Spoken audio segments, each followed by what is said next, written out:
সকাল সকাল রবির কিরণ মেখে এক রবির জন্মদিন উপলক্ষে আজকে আমার ছোট্ট নিবেদন। রবি ঠাকুরের জন্মদিন আজ। রবি ঠাকুরের জন্মদিনে আমার মনে হলো আমি যেটুকু পারি সেটুকু দিয়েই তাকে শ্রদ্ধা নিবেদন করি। সেই শ্রদ্ধার্ঘ নিবেদন করতে গিয়েই আমার মাথায় আসলো একটি নেকপিস বানানোর আইডিয়া। তাকে সম্মান প্রদর্শন করতে গিয়েই সবার প্রথম আমার তার লেখা যে ছোট গল্পটির কথা মাথায় আসলো সেটি হলো নষ্টনীড়। 1901 সালে রবীন্দ্রনাথ ঠাকুর রচিত ছোট গল্প নষ্টনীড়, যেখানে তিনি এক নারীর একাকিত্ব আমাদের সামনে তুলে ধরেছেন। এক নিঃসঙ্গ নারীর উপাখ্যানই হলো নষ্টনীড়। সেই নষ্টনীড় উপন্যাসকে কেন্দ্র করেই আমার এই নিবেদন। রবি ঠাকুরের অন্যতম প্রিয় ফুল হলো অমলতাস ফুল। তিনি নাম রেখেছিলেন অমলতাস।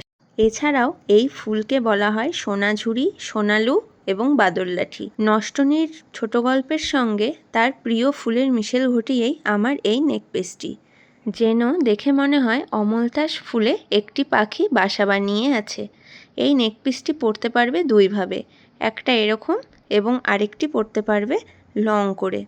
পুরো সেটটা তোমাদের কেমন লাগলো এবং এই কনসেপ্টটি কেমন লাগলো আমাকে কমেন্টে জানিও। রবির প্রতি এই শ্রদ্ধা নিবেদন কেমন লাগলো জানিও।